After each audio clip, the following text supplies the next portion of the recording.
ದರ್ಶನ್ ಜಾಮೀನು ಅರ್ಜಿಯ ವಿಚಾರಣೆ ಪ್ರಾರಂಭವಾಗಿದೆ. ವೀಕ್ಷಕರ ಗಮನಕ್ಕೆ ಈಗ ಸಿಕ್ಕಿರೋದು ಇಂಚಿನ್ ಬೇಲ್, ಮಧ್ಯಂತರ ಬೇಲ್. ಆದರೆ ಕಂಪ್ಲೀಟ್ ಬೇಲ್ಗಾಗಿ ಸಲ್ಲಿಸಿರುವ ಅರ್ಜಿಯ ವಿಚಾರಣೆ ಇದೀಗ ನಡೀತಾ ಇದೆ. ದರ್ಶನ್ ಜಾಮೀನು ಅರ್ಜಿ ವಾದ ಮಂಡನೆ ಪ್ರಾರಂಭ ಆಗ್ತಾ ಇದ್ದ ಹಾಗೆ ಎಸ್ಪಿಪಿ ಪ್ರಸನ್ನ ಕುಮಾರ್ ಅವರು ಹೆಚ್ಚುವರಿ ಚಾರ್ಜ್ ಶೀಟ್ನ ಬಗ್ಗೆ ಪ್ರಸ್ತಾಪ ಮಾಡಿದ್ದಾರೆ. ವೈದ್ಯರು ನೀಡಿರುವ ವರದಿ ನಮಗ್ ಸಿಕ್ಕಿಲ್ಲ ಅಂತ ಹೇಳಿದ್ದಾರೆ ಎಸ್ಪಿಪಿ ಪ್ರಸನ್ನ ಕುಮಾರ್ ಅವರು.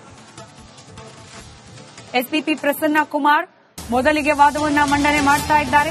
ಹೆಚ್ಚುವರಿ ಚಾರ್ಜ್ ಶೀಟ್ ಸಲ್ಲಿಕೆ ಬಗ್ಗೆ ಕೂಡ ಮಾತನಾಡಿದ್ದಾರೆ ಪ್ರಸನ್ನ ಕುಮಾರ್ ಅವರು ಕೋರ್ಟ್ನಲ್ಲಿ. ವೈದ್ಯರು ನೀಡಿರುವ ವರದಿ ನಮ್ಮ ಕೈಗೆ ಸಿಕ್ಕಿಲ್ಲ ಅನ್ನೋ ಅಂಶವನ್ನ ಕೂಡ ಸ್ಪಷ್ಟಪಡಿಸಿದ್ದಾರೆ. ಹೈಕೋರ್ಟ್ನಲ್ಲಿ ನಡೀತಾ ಇದೆ ದರ್ಶನ್ ಬೇಲ್ ಅರ್ಜಿಯ ವಿಚಾರಣೆ. ಇಲ್ಲೂ ಕೂಡ ಎಸ್ಪಿಪಿ ಪ್ರಸನ್ನ ಕುಮಾರ್ ಅವರದ್ದೇ ವಾದ ಮಂಡನೆ.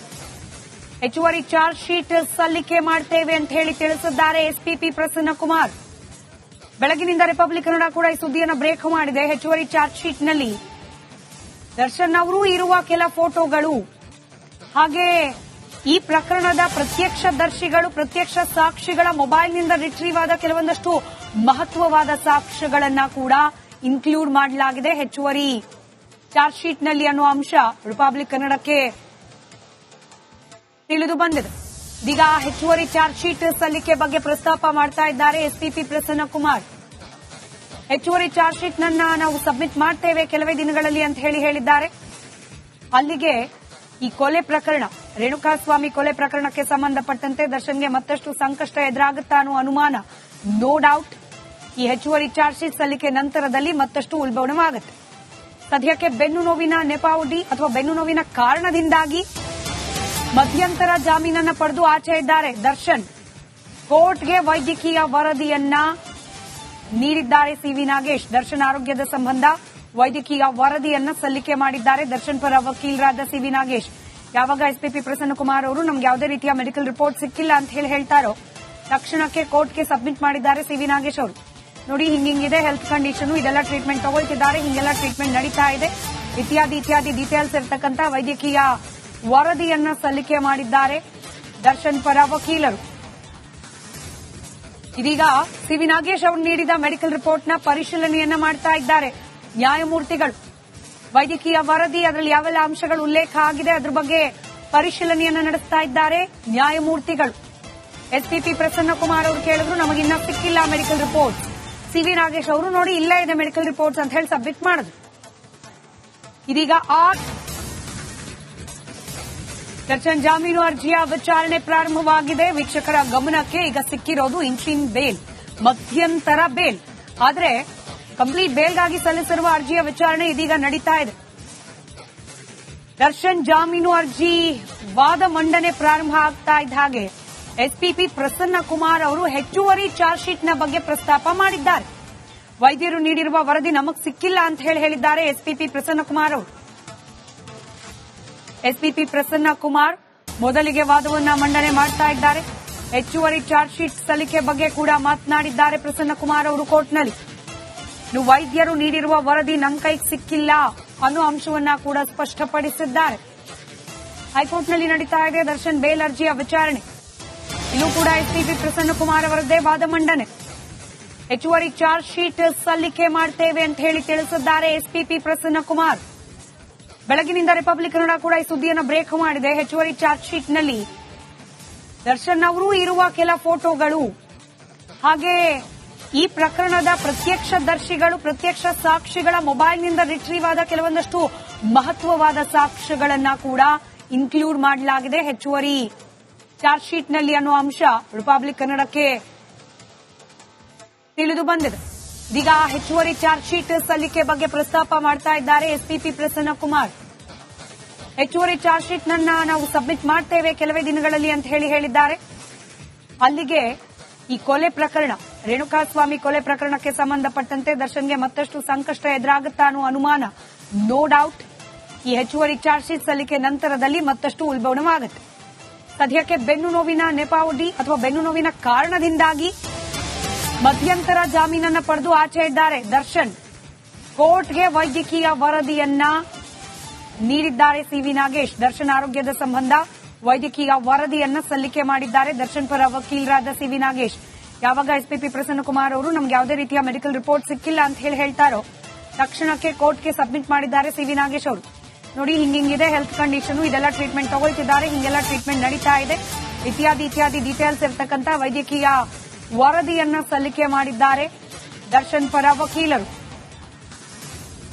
ಇದೀಗ ಸಿವಿ ನಾಗೇಶ್ ಅವರು ನೀಡಿದ ಮೆಡಿಕಲ್ ರಿಪೋರ್ಟ್ನ ಪರಿಶೀಲನೆಯನ್ನ ಮಾಡ್ತಾ ಇದ್ದಾರೆ ನ್ಯಾಯಮೂರ್ತಿಗಳು. ವೈದ್ಯಕೀಯ ವರದಿ, ಅದರಲ್ಲಿ ಯಾವೆಲ್ಲ ಅಂಶಗಳು ಉಲ್ಲೇಖ ಆಗಿದೆ ಅದರ ಬಗ್ಗೆ ಪರಿಶೀಲನೆಯನ್ನ ನಡೆಸ್ತಾ ಇದ್ದಾರೆ ನ್ಯಾಯಮೂರ್ತಿಗಳು. ಎಸ್ಪಿಪಿ ಪ್ರಸನ್ನಕುಮಾರ್ ಅವರು ಕೇಳಿದ್ರು, ನಮಗಿನ್ನ ಸಿಕ್ಕಿಲ್ಲ ಮೆಡಿಕಲ್ ರಿಪೋರ್ಟ್. ಸಿವಿ ನಾಗೇಶ್ ಅವರು ನೋಡಿ ಇಲ್ಲೇ ಇದೆ ಮೆಡಿಕಲ್ ರಿಪೋರ್ಟ್ಸ್ ಅಂತ ಹೇಳಿ ಸಬ್ಮಿಟ್ ಮಾಡಿದ್ರು. ಇದೀಗ ಆ ಮೆಡಿಕಲ್ ರಿಪೋರ್ಟ್ ಅನ್ನ ತಪಾಸಣೆಗೆ ಒಳಪಡಿಸಿದ್ದಾರೆ ನ್ಯಾಯಮೂರ್ತಿಗಳು. ಸಿವಿ ನಾಗೇಶ್ ಅವರು ನೀಡಿದ ಮೆಡಿಕಲ್ ರಿಪೋರ್ಟ್ನ ಪರಿಶೀಲನೆ ಇದೀಗ ಮುಂದುವರೆದಿದೆ. ವೈದ್ಯಕೀಯ ವರದಿಯನ್ನು ನೋಡ್ತಿದ್ದಾರೆ ನ್ಯಾಯಮೂರ್ತಿಗಳು. ಎಸ್ಪಿಪಿಗೂ ಒಂದು ಕಾಪಿ ಕೊಡೋಕೆ ಕೋರ್ಟ್ ಸೂಚನೆ ನೀಡಿದೆ. ಕೇಳಿದ್ದವರೇ ಅಲ್ವಾ ಪ್ರಸನ್ನಕುಮಾರ್, ಅವ್ರಿಗೂ ಒಂದು ಕಾಪಿ ಕೊಡಿ ಅಂತ ಹೇಳಿ ಸೂಚನೆಯನ್ನ ನೀಡಿದ್ದಾರೆ. ಮೆಡಿಕಲ್ ರಿಪೋರ್ಟ್ನ ಆಧಾರವಾಗಿಟ್ಕೊಂಡು ವಾದ ಮಂಡನೆ ಮಾಡಿನೇ ಸಿವಿ ನಾಗೇಶ್ ಅವರು ಬೇಲ್ ಕೊಡಿಸುವಲ್ಲಿ, ಇಂಟ್ರೀಮ್ ಬೇಲ್, ಮಧ್ಯಂತರ ಜಾಮೀನು ಕೊಡಿಸುವಲ್ಲಿ ಯಶಸ್ವಿಯಾಗಿದೆ. ಇದೀಗ ಅದೇ ಮೆಡಿಕಲ್ ರಿಪೋರ್ಟ್ ಹಿಂದೆ ಬಳ್ಳಾರಿ ಜೈಲಲ್ಲಿ ಇರಬೇಕಾದ್ರೆ ಹೇಗಿತ್ತು ಅವರ ಆರೋಗ್ಯ, ಈಗ ಬೆಂಗಳೂರಿಗೆ ಬಂದ ಮೇಲೆ ಹೇಗಿದೆ ಆರೋಗ್ಯ, ಬೆಂಗಳೂರಿನಲ್ಲಿ ಯಾವೆಲ್ಲ ಟ್ರೀಟ್ಮೆಂಟ್ ಅನ್ನ ತೆಗೆದುಕೊಳ್ತಾ ಇದ್ದಾರೆ, ಇದೆಲ್ಲದರ ಡೀಟೇಲ್ಸ್ ಇರುವಂತಹ ಕಾಪಿಯನ್ನ ಕೋರ್ಟ್ಗೆ ಸಬ್ಮಿಟ್ ಮಾಡಿದ್ದಾರೆ ಸಿವಿ ನಾಗೇಶ್. ಅದೇ ಕಾಪಿಯನ್ನ ಎಸ್ಪಿಪಿ ಪ್ರಸನ್ನಕುಮಾರ್ ಅವರಿಗೂ ಒಂದು ಕಾಪಿ ಕೊಡಿ ಅಂತ ಹೇಳಿ ಕೋರ್ಟ್ ಕೇಳಿದೆ. ಖುದ್ದು ನ್ಯಾಯಮೂರ್ತಿಗಳು ಕೂಡ ಆ ಮೆಡಿಕಲ್ ರಿಪೋರ್ಟ್ ಅನ್ನ ಪರಿಶೀಲನೆ ನಡೆಸಿದ್ರು.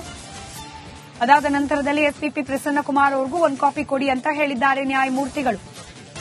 ದರ್ಶನ್ಗೆ ಈ ಪ್ರಕರಣದಲ್ಲಿ ಜಾಮೀನು ಸಿಗುತ್ತಾ?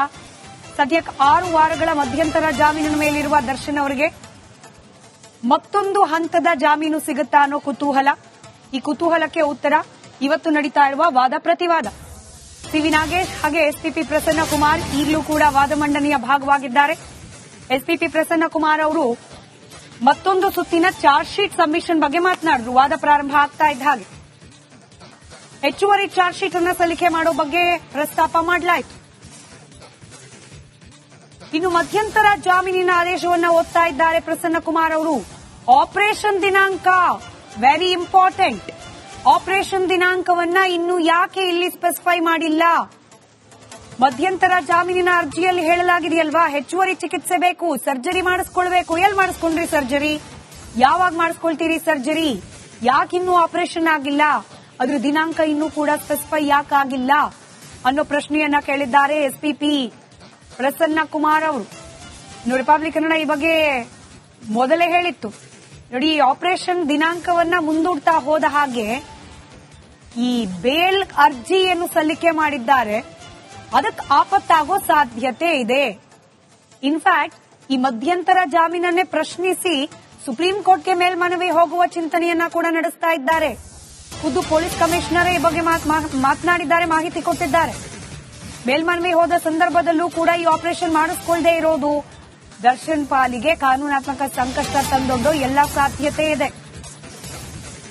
ಶನಿವಾರ ವಿಚಾರಣೆಗೆ ಟಾಮಿ ಸೆಬಾಸ್ಟಿಯನ್ ಆಗ್ರಹಿಸಿದ್ದಾರೆ. ಪವಿತ್ರ ಗೌಡ ಪರ ವಕೀಲರಾದ ಟಾಮಿ ಸೆಬಾಸ್ಟಿಯನ್ ಶನಿವಾರ ವಿಚಾರಣೆ ಮಾಡಿ, ಈ ಪ್ರಕರಣದಲ್ಲಿ ಜಾಮೀನು ಅರ್ಜಿ ಕುರಿತಾಗಿ ವಿಚಾರಣೆ ಶನಿವಾರ ಮಾಡಿ ಅಂತ ಹೇಳಿ ಪವಿತ್ರ ಗೌಡ ಪರ ವಕೀಲರು ಮನವಿಯನ್ನ ಮಾಡಿಕೊಂಡಿದ್ದಾರೆ. ಶನಿವಾರ ಆಕ್ಚುಲಿ ಪೊಲಿಟಿಕಲ್ ಡೆವಲಪ್ಮೆಂಟ್ ಸಿಕ್ಕಾಪಟ್ಟೆ. 3 ವಿಧಾನಸಭಾ ಕ್ಷೇತ್ರಗಳಿಗೆ ನಡೆದಂತ ಬೈ ಎಲೆಕ್ಷನ್ ರಿಸಲ್ಟ್ ಅವತ್ತೇನೆ. ಆದ್ರೆ ಕೋರ್ಟ್ನ ಕಲಾಪಕ್ಕೂ ಇದಕ್ಕೂ ಸಂಬಂಧ ಇರೋದಿಲ್ಲ. ನೇರವಾಗಿ ಕೋರ್ಟ್ನ ಕಲಾಪಗಳು ಯಥಾವತ್ತಾಗಿ ನಡೀತಾ ಇರುತ್ತೆ. ಆ ದಿನ ವಿಚಾರಣೆಯನ್ನ ಕೈಗೆತ್ತಿಕೊಳ್ಳಿ ಅಂತ ಹೇಳಿ ಮನವಿ ಮಾಡಿಕೊಂಡಿದ್ದಾರೆ ಪವಿತ್ರ ಗೌಡ ಪರ ವಕೀಲರಾದ ಟಾಮಿ ಸೆಬಾಸ್ಟಿಯನ್.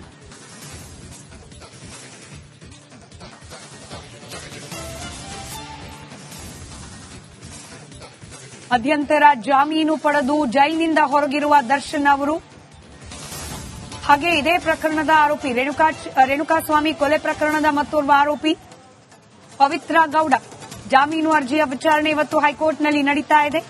ಶನಿವಾರಕ್ಕೆ ವಾದ ಮಂಡನೆಗೆ ಅವಕಾಶ ಕೊಡಿ ಅಂತ ಹೇಳಿ ಮನವಿಯನ್ನ ಮಾಡಿಕೊಂಡಿದ್ದಾರೆ ಪವಿತ್ರ ಗೌಡ ಪರ ವಕೀಲರು.